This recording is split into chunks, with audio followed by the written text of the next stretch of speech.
Jesus, sorry, but I have to miss the teaching tonight. My kid has a soccer tournament in Bethsaida, and I won't be back in time. Good luck on the mount, though. I'm sure it'll be a powerful sermon. Praying for you guys, Bartholomew. Jesus, hey, it's the Zebedees. We're leaving on a family trip to Rome tomorrow, so we won't be at the group service project tonight because we have to pack. Give my best to the 5,000, and we'll bring snacks next week because I'm sure you guys won't have any leftovers. Keep it real, Sons of Thunder. Jesus, sorry. I know you reserved the long table, but I can't make the social dinner tonight. Work is really stressful right now, and I'm exhausted. Tax season, right? Let me know when the next supper is, and I'm sure I'll see you next week, Matthew. Jesus had a healthy group that met consistently, some might even say met constantly, and the early church, they met consistently as well. So what does that mean for us to gather consistently? Is there a magic number? Is there a magic frequency? So the question that we would ask you to ask yourselves is, what do you think it takes to develop deep, trusting, authentic relationships with people? Ones that will help you guys grow and give and go consistently. No matter what your current frequency is, we want to challenge you to go further, to do more than what you're already doing. So to help you with that, we are going to share the top 10 commandments that we have learned in groups. Maybe. So when I was younger, I had this narrow idea that gathering only meant study time. As a small group leader, I encourage you to expand that. Gathering consistently can also mean gathering to socialize, to pray, to worship, to serve together, to serve the church, to serve communities, to seek out non-believers. Within that, you can even have smaller chunks. All the men get together regularly. The women get together regularly. Have couples double dates, one-on-one coffees. All types of gathering count if you make it count. You will find that you gather more consistently when your definition of gathering consistently includes more than just the study time. Number 2, chisel it in stone. Pick a day, pick a time, and stick to it. I know you want to be flexible and try to help people as their schedules move, but it's so much easier to say we always meet at Monday at 7 o'clock no matter what. It helps people when they're trying to schedule babysitters, when they're scheduling travel. It helps people remove that excuse of, I forgot, are we meeting this week, or is it next week, or is it the week after? Start and end on time as well when you chisel that in stone, because it helps respect the people's time that are there, and if they have something they have to do afterwards, you're not making it awkward if they have to get up and leave. So no matter what your schedule is, don't waver so people can't forget, and then your chance of success for consistent attendance will improve. Emphasize to your group that their presence matters more than their preparedness. As a small group leader, it's never fun to spend all week prepping the study, putting it together. Then you get to group night, you ask the questions, and you're met with a room full of silence because it's clear this is the first time they've ever considered this question. Right? But I'd much rather have a room full of silent friends awkwardly trying to avoid making eye contact than an empty room driven by the shame of being unprepared. So be clear with them that even if they haven't read, still come. Even if you're exhausted, still come. Even if you think you might fall asleep during it, still come. If you think you'll be late, still come. Express that being there is an encouragement to everyone else because it proves that we're a priority when you know you're not at your best. Number 4, delegate, delegate, delegate. Just because you're the leader doesn't mean you have to do everything. And when you share responsibility, it encourages gathering so that other people in the group are depending on one another and they're not just depending on you. So quick example. Girl in our group, her name is Megan. She is our prayer chair. We actually have a legit chair that she sits into, but she is the prayer chair, and she is responsible for starting us with prayer on time at 7, for ending us with prayer on time, and for recording all of the prayer and praises and emailing it out to the group. Now, she could delegate that responsibility to anybody she wants and point a finger and say, you're starting us in prayer today, and they have to do it.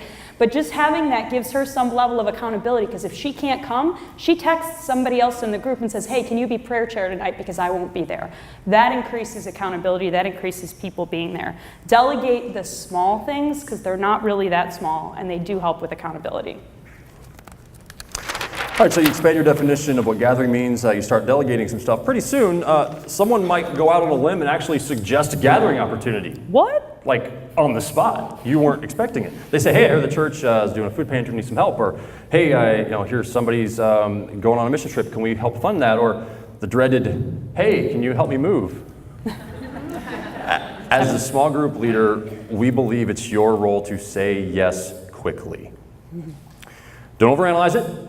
Don't worry about whether you can, should commit to it. Don't check your schedule first and see if you can fit it in, because it's not about the thing. It's about supporting the person who just took a risk to mention the thing. Quickly support your risk takers. Figure out your details later. Number 6. Now this one is for couples only. This is discourage the package deal. If you lead a couples group, you're still leading a group of individual people, and each individual person matters. So when one person can't go, the other must show. Try to set that expectation. And following up on that, can you help me do that one? Focus on the present, not on the absent. I know that you're disappointed when people can't come, and sometimes it even hurts. But honor the time of those who are there. Do not miss their blessing. The people who show up, the blessing that they bring, you're going to miss that if you're distracted by the people who aren't there. So make sure that you focus on who's there. Focus on the present moment and the people who are present. Occasionally, everybody will make it. Celebrate. Woohoo! Sincerely and corporately take a moment to point out how great it is that everyone's there. Don't be sarcastic about it. Don't be snarky. Don't say, hey, I wish this could happen more often. Isn't this great? Just reinforce the positive of how genuinely awesome it is to experience a full house. You might be amazed how that impacts your future attendance. Number 9, follow up with feedback, personalized feedback. Don't let the contributions of your group members pass by with any sort of notice. So like immediately following, text somebody and be specific about it. Thank you for praying. Thank you for sharing your story. Thank you for being vulnerable. Whatever that is, you want to encourage the behavior that you want to happen over and over again. So positively reinforce that behavior. Because when you do that individually and not just for the large group, it helps people feel seen, it helps them feel known, it helps them feel valued, and it helps them feel heard. All right, here's the big one. As a small group leader, Go ahead. you set the tone for what's acceptable attendance by how you respond when people miss. So here's the uncomfortable challenge, and I hope this lands with the loving firmness in which it is intended. Try your best to set the expectation that it's not okay when people miss. Might be understandable. They might have a good reason. You still love them. They're still in the group. But don't make it sound like you read those texts and shrugged it off as though it was no big deal, because it wasn't any big deal, because it was a big deal to you, because you know when you read that text you were hurt by it. Because their presence matters to you, it's a blessing that you probably wait for all week as a small group leader. Does your group know that? Do you feel that way about their presence at your groups? When I get those texts now, I used to say, oh, it's okay, I understand, trying to be nice, peaceful. Now, honestly, it's usually, thanks for letting me know. Look forward to seeing you again soon. And it's not that we're saying those other things, those other reasons are not important. They're very real. They are important. They're real reasons why often people can't come. But it's trying to remind them that you already said that on group night, group was most important. And then lead by example. We have a group on Monday nights. Jessica and I also like to travel a little bit. We often will plan, well, every time we'll plan our trips around Monday nights so they don't conflict. And our group knows that we do that. Look, somewhere, there's a line between making people feel guilty and holding them accountable. And I think small group leaders have to walk that line every day. Prayerfully walk it well. So what actually happens when people gather consistently? And here's been the big aha for me, is that you become a witness.